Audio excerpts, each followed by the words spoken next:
भक्ति का सीजन प्रारंभ हो गया। अष्टानी का पर्व प्रारंभ हो गए। सिद्ध चक्र विधान प्रारंभ हो गया। दूर दूर से भक्त आ गए। दो धाराएं हैं, एक भक्ति धारा, एक ज्ञान धारा।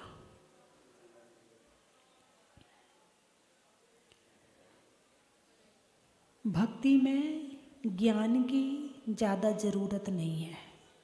कर्म कितने होते हैं, कैसे बंद होता है, कौन सा कर्म कब बंद होता है, कब क्या हुआ था, स्वर्ग कहाँ है, नरक कहाँ है, ज़्यादा ज्ञान की ज़रूरत नहीं है। बस आत्मा को जानते हैं, परमात्मा को जानते हैं। प्रभु तुम सब मैं हूँ, ऐसी भावना भाते हैं और भक्ति शुरू हो जाती है। भगवान के गुणों के प्रति अनुराग जन्म ले लेता है। भगवान क्या है ये समझ जाते हैं, तभी भक्ति शुरू होती है। जब तक भगवान को भगवान नहीं मानेंगे, जब तक भगवान के गुणों का ज्ञान नहीं होगा, जब तक भगवान क्या है इस बात की पहचान नहीं होगी, तब तक अंदर आत्मा से भक्ति उमड़ने वाली नहीं है। आत्मा से भक्ति तब उमड़ेगी जब अंदर भगवान को जान लेंगे कि इनकी आत्मा परमात्मा कैसे बनी और परमात्मा होते क्या हैं, कहते किसे हैं भगवान। जब इस बात का ज्ञान हो जाएगा तो कहने की ज़रूरत नहीं पड़ेगी, भाई मंदिर जा, भाई पूजा कर ले, भाई अभिषेक कर ले, भाई से चक्र विधान कर ले। कहने की ज़रूरत नहीं पड़ेगी, वो अपने आप आएगा। और कहने की ज़रूरत पड़ रही है, इसका मतलब ये है कि अब उसे उसने परमात्मा को पहचाना नहीं है। यानी आप जानते हो कि भाई भोजन करने से जीवन चलता है ना। बिना भोजन के जीवन नहीं चलता है, तो आप भोजन करोगे कि नहीं करोगे हैं। लड़ाई हो जाए घर में तो होगा, भोजन होगा कि नहीं होगा, हो जाएगा। किसी की मृत्यु हो जाए घर में, भोजन होगा कि नहीं होगा, अरे बोलिए ना।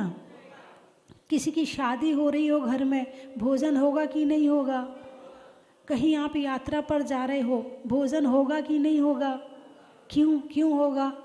क्योंकि इसके बिना काम चलने वाला नहीं है। ऐसे ही जब आप परमात्मा को पहचान लोगे तो भक्ति करनी नहीं पड़ेगी। जैसे भोजन के बिना काम नहीं चलता, ऐसे भक्ति के बिना भी काम नहीं चलेगा। कब? जब परमात्मा को पहचान लोगे और ये जान लोगे कि परमात्मा की भक्ति से किस फल की प्राप्ति होती है और क्या होता है। बिना पहचाने किसी और ने तारीफ़ कर दी, बहुत अच्छे भगवान है, बहुत अच्छा विधान है, करना चाहिए, श्री चक्र विधान बहुत अच्छा होता, करना चाहिए। आपको पता ही नहीं सिद्ध होते कौन है, आप जानते ही नहीं हो सिद्ध हैं क्या। बस शास्त्र में लिखा था, गुरुओं ने बताया था, नमो अरिहंताणम नमो सिद्धाणम। तो चलो ठीक है, माला फेरने कहा है, माता जी कहती है माला फेरना चाहिए, तो एक नमोकार मंत्र की माला हम भी फेर लेते हैं। आप जानते नहीं हो नमोकार मंत्र में जो परमेष्ठी हैं उन्हें आप नहीं जानते हो, उनकी क्वालिटी नहीं जानते हो, उनके गुणों को नहीं जानते हो, तो फिर आप बस ठीक है कहते हैं इसलिए कर लेते। बड़ों की बात को टाला नहीं जाता है। जैसा हमारे बड़े बूढ़े करते आए हैं तो हमें भी करना चाहिए। वो भी माला फेरते थे, हमें भी माला फेरना चाहिए। वो भी करते थे, हमें भी करना चाहिए। यदि इस भावना से कर रहे हो, चलो आपकी बड़ों के प्रति विनय है, कर रहे हो, अच्छी बात है। लेकिन जब तक क्यों कर रहे हो इस प्रश्न का आप उत्तर नहीं खोज लोगे, तब तक आपकी श्रद्धा उस मंत्र में जुड़ने वाली नहीं है। और भक्ति प्रारंभ होती है श्रद्धा से। श्रद्धा है तो भक्ति में फल चौगुना होता है, और श्रद्धा नहीं है तो भक्ति में फल एक ही होता है। एक मिथ्या दृष्टि भी माला फेरता है एक सम्यक दृष्टि भी माला फेरता है। सम्यक दृष्टि की माला कर्म निर्जरा का कारण है और मिथ्या दृष्टि की माला केवल पुण्य बंध का कारण है। मात्र पुण्य मिल जाएगा। और बहुत से लोग काम ही पुण्य के लिए करते हैं। चलो घर में बाधाएं बहुत आ रही हैं, चलो विधान कर लेते, थोड़ी माला वाला फेर लेते हैं तो बाधाएं ठीक हो जाएंगी। और एक है कि भगवान के गुणों के अनुराग है इसलिए भक्ति कर रहे हैं। दोनों के उद्देश्य में अंतर है। आप पहले उद्देश्य से कि भाई घर गृहस्थी में बाधा आ रही इसलिए कर लो तो भी बाधा दूर होगी। और यदि आपने भगवान की भक्ति करके विधान किया है तो बाधा तो दूर होगी होगी, उसके साथ तुम्हारी आत्मा में जो विशुद्धि पैदा होगी, जो कर्म निर्जरा होगी, उसका आप माप नहीं लगा सकते। एक लाइन कही जाती है एक भजन में, जग के दुख की तो परवाह नहीं है और स्वर्ग सुख की भी चाह नहीं है। ये कौन बोल रहा है? एक व्यक्ति बोल रहा है जग के दुख की भी, पर भगवान हमें तो दुख सहन करने की आदत पड़ गई, जितने देना हो दे दो, जग के दुख की भी परवाह नहीं है और स्वर्ग सुख की भी चाह नहीं है, स्वर्ग मिलना ही नहीं है। तो पहले कह दो भगवान नहीं चाहिए, क्योंकि काम ही ऐसे नहीं कर रहे कि स्वर्ग जाए। अरे बोलिए ना। हाँ, अंगूर खट्टे हैं, नहीं लोमड़ी उछलती है अंगूर के गुच्छों की तरफ, और जो जब नहीं मिलते अंगूर तो क्या कहती है? खट्टे हैं, नहीं चाहिए। बस वो लोमड़ी की अंगूर वाली बात है। भगवान स्वर्ग नहीं चाहिए। भाई क्यों नहीं चाहिए? बस क्या करना, इच्छा ही नहीं है जाने की, मिलना ही नहीं है, काम ही नहीं कर रहे हैं ऐसा। अरे बोलिए ना, ये लाइन इसलिए लिखी है क्या? नहीं, ये लाइन सम्यक दृष्टि की भावना से लिखी हैं कि सम्यक दृष्टि भगवान से कहता है, भगवान सम्यक दर्शन के साथ में नरक के दुख भी मंजूर हैं और मिथ्यात्व के साथ में स्वर्गों का सुख भी नहीं चाहिए। इसलिए वो कहता है जग के दुख की भी परवाह नहीं है। जग के दुखों से क्या डरना है? जहाँ सम्यक दर्शन होता है वहाँ भेद विज्ञान होता है, और जहाँ भेद विज्ञान होता है वहाँ फिर सब कुछ अलग हो जाता है। वहाँ तो केवल आत्मा और परमात्मा दिखती है। ये छोटे मोटे दुख तो दुख ही नज़र नहीं आते हैं। जग के दुख की भी परवाह नहीं है और स्वर्ग सुख की भी चाह नहीं है। भगवान ना तो स्वर्गों के सुखों की चाह है, ना नरक के दुखों की परवाह है। यदि परवाह है तो केवल आपकी भक्ति की, परमात्मा की और अपनी आत्मा की परवाह है, बस। जब ऐसी भावना से भक्ति करी जाती है तो वो भक्ति आपकी कर्म निर्जरा का कारण बनती है। और जब आप किताब लेकर पढ़ोगे तो एक एक लाइन में ध्यान भी रहेगा कि हम क्या पढ़ रहे हैं, क्यों पढ़ रहे हैं, और उसका आनंद भी आएगा। और भाई दो तरह के लोग पूजा करते हैं, उन्हें किताब दो, नहीं सामग्री है हमारे पास, पंडित जी ने मंत्र बोल दिए, संगीतकार ने लाइनें बोल दी, और तुमने अपनी एक थाली का द्रव्य दूसरी थाली में कर दिया, हो गई पूजा। अब मुझे ये बताओ, आप यहाँ विधान करने आए हो, पूजा करने आए हो, तो आपने पंडित जी को बुलाया, अरे बोलिए ना, बुलाया कि नहीं बुलाया? संगीतकार को भी बुलाया, तो अब आपका काम तो खत्म। अरे बोलिए ना, तो फिर इन्हें क्यों बुलाया आपने? आप ही कर लेते हैं। भक्ति और बढ़ जाए। स्वर्ग के जो देवता भक्ति करते हैं, और जब वहाँ मधुर संगीत बजता है, और जब वहाँ पूजा और विधान होते हैं, तो वो भक्ति और बढ़ा देते हैं, है ना। भक्ति तो बिना सामग्री के भी हो सकती है, भक्ति तो बिना पीले कपड़े पहने भी हो सकती है। भाई काला पहन लो, नीला पहन लो, भक्ति कर लो। लेकिन इन सब चीज़ों की ज़रूरत क्या है? संगीतकार भी, पंडित जी भी, पीले कपड़े भी, मुकुट भी चाहिए, हार भी चाहिए, सामग्री भी चाहिए, श्रीफल भी चाहिए, सब कुछ चाहिए, तब कहीं जाके भक्ति होती है। बोलिए ना। गृहस्थ का मन चंचल है, उसके मन को अट्रैक्ट करने के लिए, उसके मन को खींचने के लिए ये साधन है, पहली बात। दूसरी बात, इन पीले कपड़ों में से ऐसी पॉजिटिव ऊर्जा निकलती है कि जिसके माध्यम से तुम्हारी भक्ति में और भाव बन जाते हैं, पॉजिटिव ऊर्जा के कारण से। सामग्री, अब हम कहें भक्तांबर पढ़ो तो लगातार 48 श्लोक पढ़ने में ना जाने कितने बार दिमाग भटक जाता है ना। अब जल का दोहा बोला, फिर जल चढ़ाया, मन वापस आ गया, भटका हुआ मन वापस आ गया, फिर दोहा बोला, फिर कहीं मन भाग जाए, फिर चंदन चढ़ाया तो चलो चंदन चढ़ाना है, चंदन चढ़ा, मन वापस आ गया।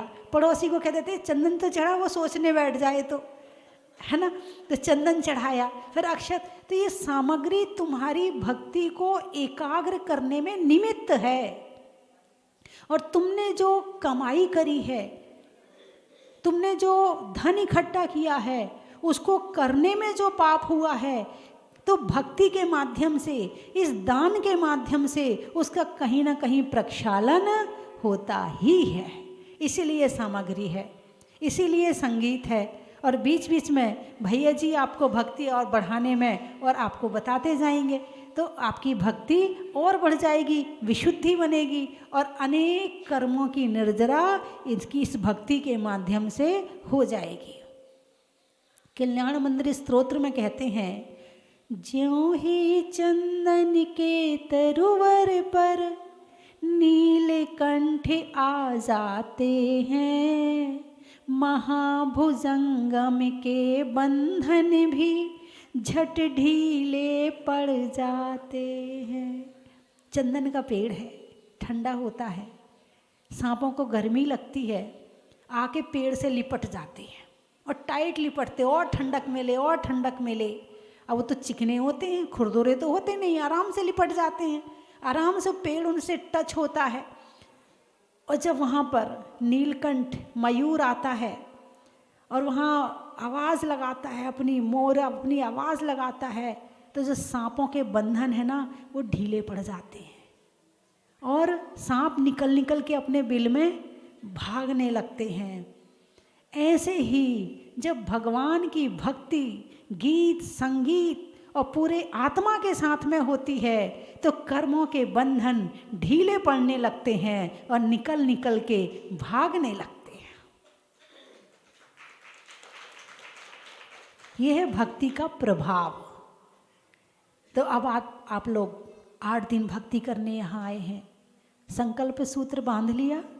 बांध लिया। अब 8 दिन आपको ना तो सूतक लगेगा ना पातक लगेगा, आपको सूतक पातक घर का कुछ भी लगने वाला नहीं है, क्योंकि ये पहली बात तो आप घर छोड़ के आ गए, दूसरी बात अब आपने बंधन बांध लिया है, तीसरी बात आप इंद्र बन गए।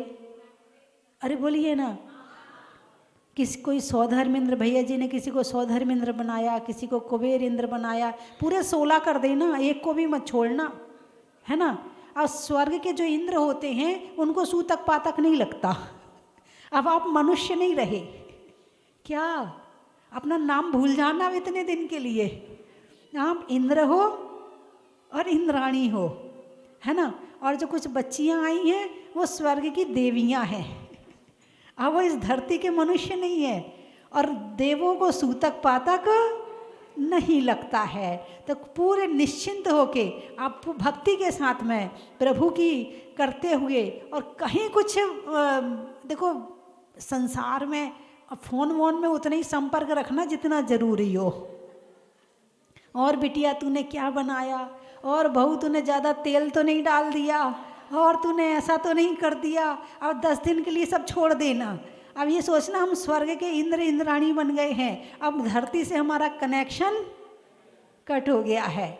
अब थोड़े दिन के लिए मोह और माया का घर का त्याग कर देना और पूरी भक्ति के साथ में करना। हाँ, बहुत ज़रूरी हो उसकी छूट है, लेकिन व्यर्थ की बातें, तूने कपड़े धोए कि नहीं धोए, तूने ऐसा किया कि नहीं किया, तू दुकान गया कि नहीं गया, तूने मतलब ज़रूरी बात हो तो कर लेना, उसकी मनाही नहीं है, है ना। कई बार होता है घर छोड़कर आते हैं, वो चीज़ तुम्हें पता होती है उन्हें पता नहीं होती है, कोई पूछ रहा है तो आप उसे बिल्कुल बताना, ज़रूर बताना, लेकिन व्यर्थ की बातें आप घर की मत करना।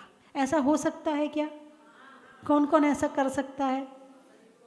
केवल जब तक विधान चल रहा है तब तक के लिए, और ज़रूरी की तो छूट कर दी ना मैंने। अब और क्या चाहिए, इतना तो छूट कर दिया, और क्या चाहिए, ठीक है, तो आप पूरी भक्ति के साथ प्रभु का विधान करें। एक जंगल में एक हाथी था, पूर्व जन्म में श्रावक था, भगवान की भक्ति करता था, अभिषेक करता था, पूजा करता था, है ना, और इस तरह से खूब भगवान का भक्त था। लेकिन जिस समय ग्रस्त था, अब भाई मंदिर से निकलेगा तो मायाचारी भी करेगा, झूठ भी बोलेगा, क्रोध भी करेगा, सब करेगा। इत्तेफाक से जिस समय आयु बंध हो रहा था उस समय मायाचारी के उसमें था, और उस मायाचारी के कारण से उसका त्रियंच गति का बंध हो गया, और त्रियंच गति का बंध हो गया तो वो हाथी बन गया। अब वो जंगल में घूम रहा है तो एक वृक्ष की कोटर जानते हो,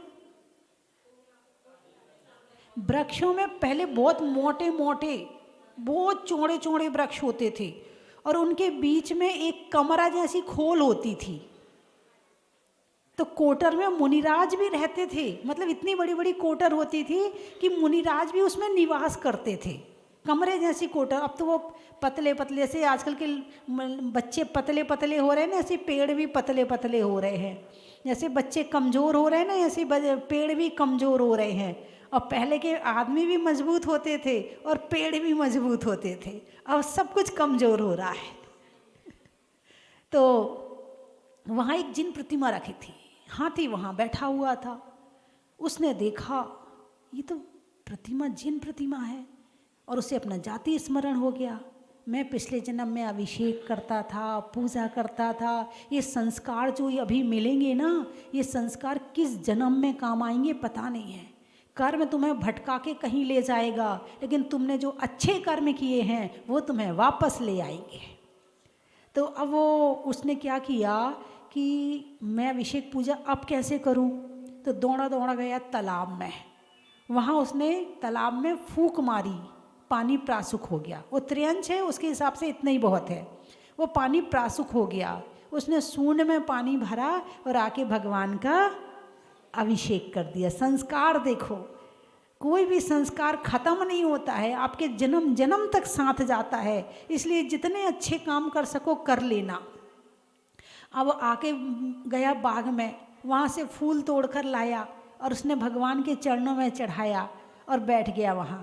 वो क्या कर रहा है, पूजा कर रहा है। क्या कर रहा है, उसकी यही पूजा है।